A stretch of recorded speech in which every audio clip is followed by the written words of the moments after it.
Also, there should not be any businesses or anything with my name on it. I have not started a business. I did not receive any PUA. I did not receive any PPP loans. I have not received anything. Like I said, I was struggling for the last few years, and I did have people come towards me and they wanted me to do PPP and all that. I didn't do any of it. Um, I knew I was eligible for PUA, but I didn't receive that money either. I did apply, but when I called, like they put all this information and numbers and everything, and when I called the number, they said something about my boss Stephen Nolte was like getting some sort of background check on me or something, and I asked her, well, why would my boss be getting a background check on me? She couldn't give me any information. Um, I've also reported to the postal inspectors in 2020 that um, my phone was being hacked. It was it was an app. Somebody signed me up for something. It was called Live Save Mobile. Live Live Save Mobile, and supposedly it was a company established in Virginia back in 2015 due to a massacre shooting, like I think the Virginia Tech shooting. So somebody like tried to sign me up for something like that and said that I was suicidal, but it was only because of the attacks on my life and on my home and everything that was happening. They made up that story and said that I was suicidal. And when I called the postal inspectors and they said that they were running an investigation, um, I never heard anything from it. And I was calling to get information on what was going on. And they told me that they could not disclose any of that information. Why?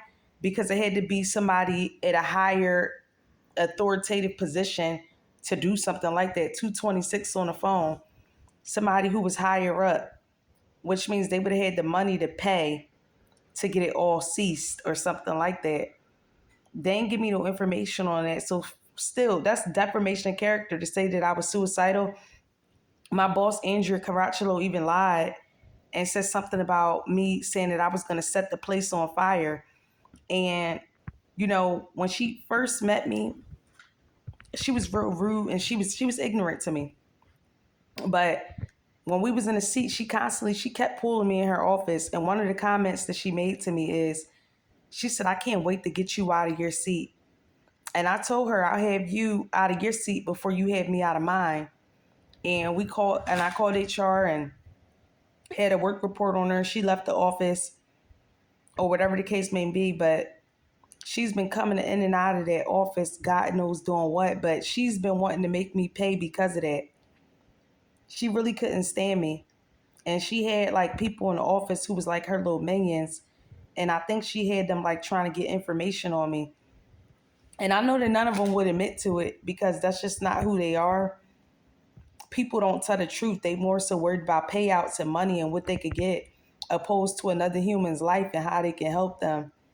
Because I was even talking to a child the other day and the child said that it's every man for himself. That's very sad, which I mean, it's true. It is very sad, but it's true. But that has never been my way. I never said it's every man for himself. I always wanted to help the next man or woman any way that I could help them in which I thought they needed help. But also, my stimulus checks and everything was stolen from me in the last year or two. Um, my child's father had gotten it, and the kids was not living with him. Only received like one of those stimulus checks. Made a report about that. Nothing happened. It was just been a lot of injustices, and I just been laying down. I'm tired of the injustices. I'm tired of the unfair treatment. I'm tired of everything, and I'm tired of being a scapegoat. So, like I said, my signature was off of my book. God knows, and I was just thinking to myself the other day, God knows what people been doing with them signatures.